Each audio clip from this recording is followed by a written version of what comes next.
I've come up with a bit of a weird idea. What if I decided to rank every single Five Nights at Freddy's game for how scary it is? We're talking story-wise, gameplay-wise, jump scares, and Easter eggs. No matter how sus it looks. I don't think I've ever done like a tier list type of thing before, but I figured, why the frick not? You know what I'm saying? Hello, how you guys doing? Feels good to be back, you know what I'm saying? We're gonna be ranking Five Nights at Freddy's games from for how scary it basically is. Starting with the first one, of course.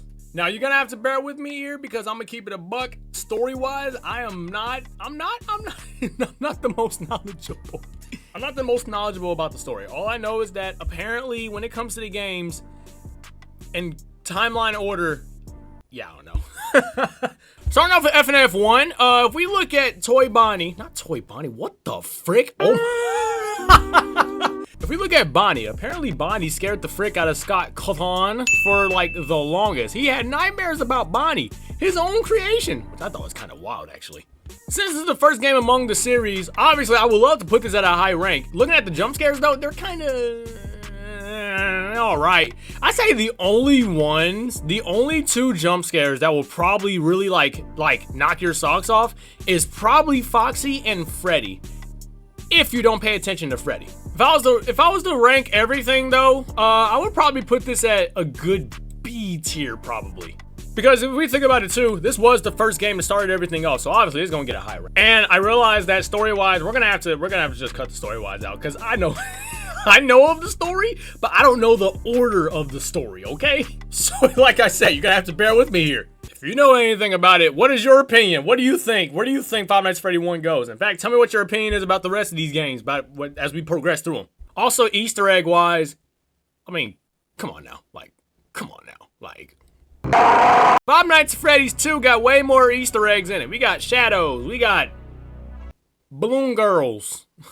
Five Nights at Freddy's 2 is a bit different though. I'm not gonna lie, this one might also be B tier, but I might put it above FNAF 1 though, because jump scares wise, the only characters that actually jumps at you is, holy frick, Foxy, Spring Bonnie, Toy Chica, Marionette, holy frick. That's 4 characters jumping at you already. I think I might switch this and put FNAF 1 in C tier and then FNAF 2 in, nah, you know what, frick this. I'm keeping them away as they are. I'm gonna keep it a buck. Plus, you gotta feel bad for the guy at the end. He was just minding his own business. All the animatronics were coming at him, like, through thick and thin, and he still got fired in the end because of tampering with animatronics when they were tampering with him first. Story-wise, if I recall correctly, I'm pretty sure that FNAF 1 comes before FNAF 2, I think, because of something with like their freaking it's something. I don't even know. It has something to do with I think one of the characters or one of the children's name was Charlotte or something. I might be wrong. See, yeah, this is why y'all gotta tell me if I'm wrong here, which I probably am. I'm already knowing.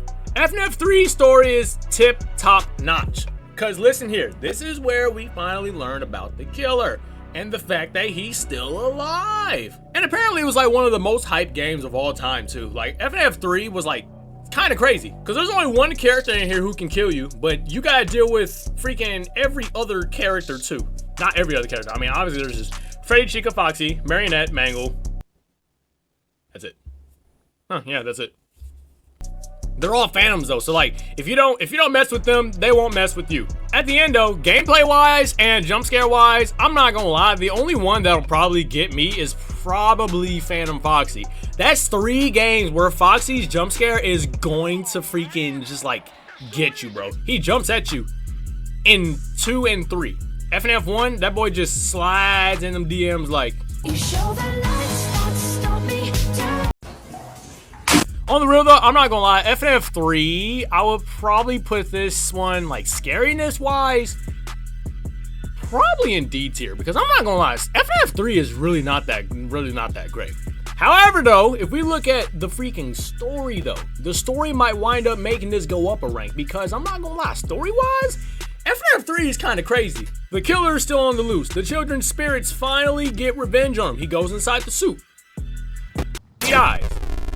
So honestly, you know what? Story-wise, this one goes up a tier. Frick it. You gotta deal with the homie Springtrap. That boy Springtrap, he's a little shy, don't worry. Five Nights at Freddy's 4. Personally, I'm just gonna put this one up at the top. I'm gonna keep it a bug. There have been so many times I flew out my chair because of Five Nights at Freddy's 4. There have been so many times I've done it. As a matter of fact, let's look at the clip here. Hold on. No, it's kind of weird. Let's just take a look at this clip real quick, right? I mean, usually they are right though. First night in the games is never usually all that. So, let's play through it. Should be good.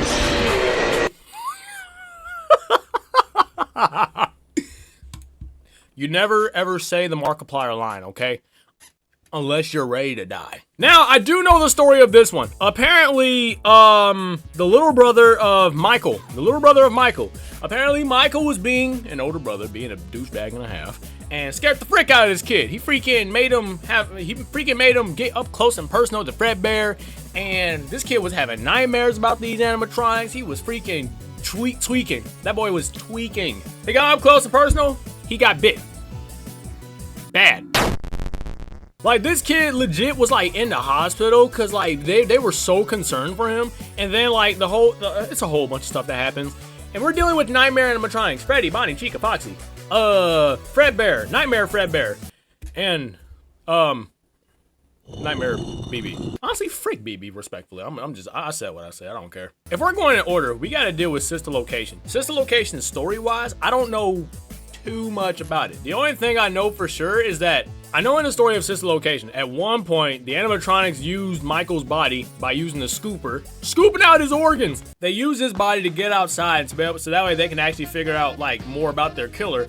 However, though, Michael was not done yet because he's actually trying to save everybody and I guess do something better with his life because of what happened with his brother. I don't know. Gameplay wise, I'm gonna keep it a bug. This one right here is interesting. Like gameplay wise, it genuinely is interesting. My favorite, I'm gonna be honest, my favorite part of Sister Location is definitely the custom night, but I do enjoy other aspects. I'm gonna put this one probably in A tier, only because the jump scares too, I ain't gonna lie, them jump scares can get you if you ain't paying attention. They're pretty good. Freddy Fazbear's Pizzeria Simulator. Okay, I think the story of this is like, you're Michael, you buy animatronics, make your own business. However, though, you're trying to do something so you can lure all the animatronics in since they have the souls of the children and free them, I guess, except for Springtrap, of course, or what's his name? Scrap Trap? Trying to scrap, bro? Square up. Weird, buddy. I never fought in my life, okay? I've only took like Muay Thai lessons just for like self-defense, just in case I ever do. But I've never gotten into a fight before, okay? I'd rather not deal with drama. That's just me. Personally, I'll put it in B tier, mostly because like story-wise, I know that you wind up getting to Springtrap and releasing freeing all the souls of the animatronics later in the end of the freaking like game. When you actually get all the animatronics, of course. And gameplay wise, it's interesting, but it's not like crazy. You know what I'm saying? It's unique. My only issue is just sometimes I feel like it becomes a little unfair sometimes, only because like you look directly in the freaking vent you're supposed to be looking in where the animatronics are, but then like you still somehow die anyway. Like, I ain't gonna lie, Pizzeria Simulator's like gameplay, whenever you're dealing with the animatronics, it makes you like feel like those one moments where like you say something and it will put you in like a certain position. Ultimate Custom Night. What the frick? There's a story with this one? The only story I know of is just them high school days. We already know Chica, she a little weird. This going straight to poop stain. I'm kidding, actually. This is probably D tier. Nah, I ain't gonna lie, dude. Yeah, that's probably D tier, because it's really not that scary. Like, I genuinely don't know the story for Ultimate Custom Night. I'm just saying. I don't. Five Nights at Freddy's Help Wanted. So this one, you're playing as somebody who is trying to figure out what the frick is going on with the tapes or something. No, or I think you're playing as Vanessa. Not Vanessa. Who the frick is Vanny? Whoever the frick Vanny is, I think it has something to do with like whoever Vanny is, bro. Because if I'm correct, Glitch Trap is supposed to be Springtrap, I'm pretty sure. Within the tapes. You watch the tapes, he finds his way inside of you or something, or inside of some kind of PC chip or whatever, and he winds up getting into your head. Like, I guess, hacking you, which causes you to, like, take his memory from a chip, or William's chip, of like William's memory, which is crazy. How the frick do you put your soul inside of a, like, PC chip or something? How the frick does that work? Obviously, it's a game, but it's just like, what? She takes the chip, moves it over, and brings him back to life, like, someplace else in a whole different game, which we'll get to that soon. But gameplay-wise, I'm not gonna lie, freaking poop stain, bro, because I'm gonna keep it a buck. There's a mod dropping for this soon. I really need them to hurry up and drop Five Nights at Freddy's Help Wanted Plus. I need that mod! FNAF World is too cute. It's not scary. Also, there's plenty of Easter eggs in FNAF World too. I ain't gonna lie. There's a lot of areas where you can like sneak past things, not sneak past, but like bypass different areas and whatnot to get to this, get to there, do all this and that. Unlock animatronics and whatnot. I might actually try and beat this. I've never beaten this yet, I'm gonna be honest. Okay, this game died. This game freaking died. I have played it though. I have played it. I'm gonna put it in C tier only because like, it's pretty cool. It's unique. It ain't crazy scary, but it's unique and it's actually cool. I'm not gonna lie. Freddy in Space, I don't know what the frick that's all about. Security Breach, Fury's Rage, yeah, that's gonna, I don't know. Yeah, that one's gonna go away. Freddy in Space, I'm gonna keep it a buck, dude. I don't know what the frick that's even all about, bro. Like, you're telling me that looks scary. Is that scary, bro? If it was like fan art that you really shouldn't be looking at, but it's like, I don't know. Like, what the frick is up with Foxy here? Like, why? Same thing with Security Breach, Fury's Rage. Like, why the frick they got Freddy looking like freaking... I'm gonna keep it a buck. Freddy looks like freaking, what's his name? Terry, bro, from like Fate. Oh gosh, I don't want to get the name wrong. Is it Fatal Fury? Don't quote me. Don't quote me on that. Security Breach. Now this take of Five Nights at Freddy's right here, I'm gonna put this one B tier, I think. Only because there's a lot of Easter eggs in this one, and I'm not gonna lie, there's a few good moments in there, but there comes to a point where at the end of the game, you wind up unlocking everything, you go and fight Burn Trap. That one is pretty crazy. And then there's also the Ruin DLC too, where you're playing as freaking, I don't remember her name.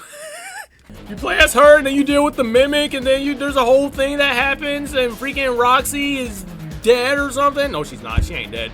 But respectfully, Roxy can have it. You know what? A tier. Freaking DJ Music Man raised that tier too. I ain't gonna lie. That boy DJ Music Man knows how to throw down.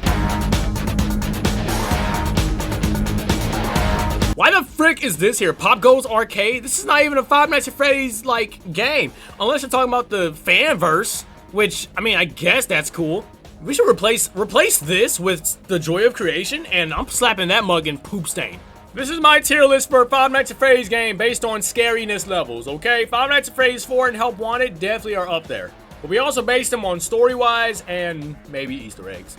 This is just my opinion though. This is just my opinion of a tier list, okay? So don't get mad at me for how you feel about it, all right? That's me for this time though. I will see you all next time. Have a good day. Sayonara.